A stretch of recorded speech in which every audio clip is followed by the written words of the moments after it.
guys, welcome to Tamil Pasanga Reaction. So இன்னைக்கு வந்து லொகேஷன்ல நீங்க பார்த்து தெரிஞ்சிருக்கும். ஸோ என்ன பண்ண போறோம், ரிவ்யூ கொடுக்க போறோம். என்ன படம்? சூர்யாஸ் கங்குவா. ஸோ டிஎஃப்எஸ் பார்த்து வந்தோம். 3D வேற படம். 3D வேற படம். படத்துல வந்து ஃபர்ஸ்ட் பாசிட்டிவோட ஆரம்பிக்கலாம். 3D எஃபெக்ட்ஸ் வந்து நல்லா இருக்கு. 3D நல்லா இருந்துச்சு. அந்த சின்ன சின்ன வாட்டர் இது வெற்றிலாம் நடுவில் உட்காந்துட்டு அப்படி பண்ணுறாரு பாத்தியா, அந்த அளவுக்கு நல்லா இருந்தது. வந்து பாஸ் சீன்ஸ் படத்தோட பிளஸ் பாஸ் சீன்ஸ் தான். பாஸ் சீன்ஸ்ல ஓகே நிறைய காஸ்டியூம் ஒர்க் பண்ணிருக்காங்க. காஸ்டியூம், லொகேஷன், 13 கெட்டப்ல சூர்யா வந்திருக்காரு. அது ஒண்ணு. அப்புறம் விஷுவல்ஸ் நல்லா இருந்துச்சு. விஷுவல் ஃப்ரேமிங், சிஜி வந்து அங்கங்கதான் ரொம்ப ரேரா தான் பச்சை தெரிஞ்சது. மித்த இடத்துலலாம் நல்லா இருந்துச்சு. Visual, colour, cinematography. ஸோ எனக்கு தெரிஞ்சு அவ்வளோதான் நினைக்கிறேன் பாசிட்டிவ். ஸோ அந்த இது காட்டுல அந்த சீனு ஃபைட் வந்து பத்தியா, அது தனியாலா இது போய் சண்டை போட போது. அது எனக்கு எப்படி தெரியுமா இருந்தது, அப்போகலிப்டோ படம் பார்த்த மாதிரி இருந்தது. நான் அப்படிதான் நினைச்சேன். பட் எல்லா இடத்துலயும் ட்ராப் வச்சு சாமி. ஏன்னா அப்போகலிப்டோல அவன் வந்து இவங்களோட இடத்துக்கு கூட்டு வந்ததுக்கு அப்புறம், ஐ மீன் இவனோட இடத்துக்கு அவங்க எல்லாரையும் ட்ராப்புக்கு கூட்டு வந்ததுக்கு அப்புறம் ஒரு ட்ராப்லாம் செட் பண்ணிருப்பாங்க. அந்த மாதிரி தான் எனக்கு ஃபீல் ஆச்சு. ஸோ அது ஒன்று. ஆனா அந்த படத்துல இருந்து நிறைய வந்து இது ரெஃபரன்ஸ் எடுத்திருக்காங்க. அந்த ப்ளூ கலர் பெயிண்ட் பாடியில அது வந்து நல்லா பிரசன்ட் சீன்ல பார்த்தனா இப்போ இதுதானே ஞாபகம் போட்டு வராங்க. அவனுக்கு வந்து ஸ்ட்ரேஞ்சர் திங்ஸ் 11 மாதிரி காட்டியிருக்காங்க.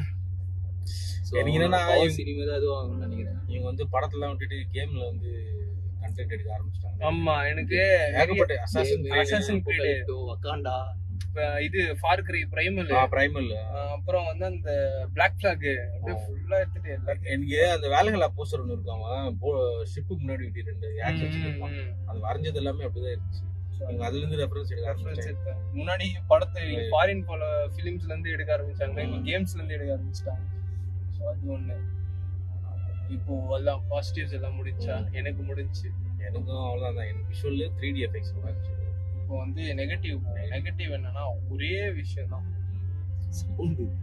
காது கிரியுது, சவுண்ட் தேவையில்லையே. இல்ல எதுவுமே கேக்கல. அவங்க என்ன பேசுறாங்கன்னா கேக்கல. தமிழ் தான் பேசுறாங்க, கத்தினே இருக்காங்க. தமிழ் லாங்குவேஜ்ல பார்த்த படம். ஏன்னா பிரசன்ட்ல இருக்கிற அந்த தமிழ் வந்து ரொம்ப ஒரு மாதிரி ரொம்ப ஆர்டிபிஷியலா இருக்கு. என்னன்னே புரியல. ஏதோ குத்துமதிப்பா விஷுவல் பார்த்தா ஓகே இதான் நடக்குது அப்படின்னு தான். இல்ல அவங்க இது சிவாக்கு தெரிஞ்சுட்டு இது போல கிரிஞ்ச் ஆகுது நம்ம சொல்லுவோம்னு சொல்லிட்டு அவங்களே படத்துல ஒரு டைலாக் பேசுறாங்க, தம்பி கிரிஞ்ச் ஆகுது. பிரசன்ட்ல வந்த சீன்ஸ், அது காமெடி சீன்ஸ் எதுக்கு அவ்வளோ மிலாதில கிரிஞ்ச் தான் ஓவர் டூ பண்ணி அந்த பையனே ஒழுங்கா நினைச்சிருந்தான். ஸ்க்ரூ பால் காமெடி ஃபிலிம் இருக்கும் தெரியுமா? சோ அந்த மாதிரி. ஆமா, ஸ்க்ரூ பால் காமெடி. இந்த வாரம் இல்ல ஸ்க்ரூ பால் காமெடிட்டு ஒரு படம் வரும். அது லைட்டா தெரிஞ்சது இதுல. அந்த ஃபர்ஸ்ட் 20 மினிட்ஸ் பிரசன்ட் சீன்ஸ் காட்டும் போது அந்த காமெடிஸ் தேவையே இல்லை. அந்த சின்ன பையனே வந்து ஆக்ட் பண்ணினா மத்தவங்க எல்லாம் ஓவர் ஆக்டிங் பண்ணுவாங்க. சூர்யா ஏன்னா அந்த பையன் எதுவும் பேசல. இல்ல சூர்யாவுமே ஓவர் ஆக்டிங் மாதிரி தான்டா இருக்கு. அவர் நார்மலா பொறுமையா பேசுற போது கரெக்டா இருந்தது. அந்த இது அவரு அங்க இது கிரிஞ்சா பண்ணிட்டு இருந்தாரா அவரு. அந்த விவேகம்ல இங்கிலீஷ்காரங்களா பேசுவாங்க தெரியுமா? யோகி பாபு பண்றது கூட கிரிஞ்சா இருந்தது. ஆமாண்டா, யோகி பாபு. அப்புறம் இன்னொரு கமெடியனு அந்த டாக்டர் எல்லாம் அவர் பண்ற காமெடிலாம் நல்லா தான்டா இருக்கும். ஆனா அவங்களுக்கு யோகி பாபு வந்து ஒரே ஒரு இடத்துல சிரிக்கிற மாதிரி இருந்துச்சு. மற்றபடி அது எங்க நின்று மறந்து வச்சுக்கோ. கிளைமேக்ஸ் அந்த கண்ணை தூக்கின்னு ஓடுங்கலாம். ஐயோ பாசின்னு அது காட்டின விதம், அது கதை சொன்னது அதெல்லாம் ஓகே. கத்துறது தான் எதுக்கு அவ்வளோ சவுண்ட், அவ்வளோ அதாவது கத்தி ஒரு டைலாக் பேசினா அவ்வளோ கத்தி சொல்றது எதுக்கு? பிரசன்ட்ல தமிழ் புரியலன்னா பாஸ்ட்ல வந்து கத்திட்டே இருக்காங்க. எதுவுமே புரியல பேசுறது. ப்ரோ கொஞ்சம் நவுந்து போகும் ப்ரோ அப்படின்னா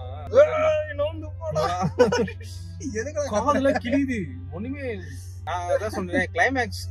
ப்ரீ கிளைமேக்ஸ் நான் காதை மூட்டுனேன். ஆமா, கிளைமேக்ஸ் ஃபைட் அப்புறம் சரியான இது. அந்த பையன் இது வந்து ஸ்பாயிலர் தான் இருக்கும்னு வச்சுங்க. அந்த பையன் வந்து கத்தி தூக்குறான். அவன் வந்து அழகா கத்தி தூக்கிட்டு வெட்டிட்டு போயிடலாம்னு வச்சுக்கோ. கத்துறான் அங்க கத்துது. டேய் நீ கத்தி தூக்கில வெட்டி தேவல. அவன் கையில தான் பிடிச்சிருந்தான். அந்த கயிறை விட்டாலே விழுந்துருப்பான். அதுதான் இந்த கையில சுத்தி நிக்கிறான் அவன். அது ஏன்டா வெட்டுற, நீ கையை விட்டுக்கலாம் கூட நினைச்சு. கத்துறான் இதுதான் படத்தோட செம்ம பெரிய சவுண்ட், minus. பயங்கர சவுண்ட். எனக்கே ஒரு லெவலுக்கு மேல முடியல, அப்படியே சாஞ்சிட்டேன் நான். டேய் ஐயோ டேய் தலை வலிக்குதுடா எனக்கு அப்படின்ற மாதிரி. அதே சின்ன பசங்க போய் விடுறது. ஹைலைட் என்னன்னா, ஸ்டார்டிங் பாப்கார்னும் கோகோ வாங்கினேன்டா நானு. தலைவலி தாங்க காஃபி வாங்கினேன்டா.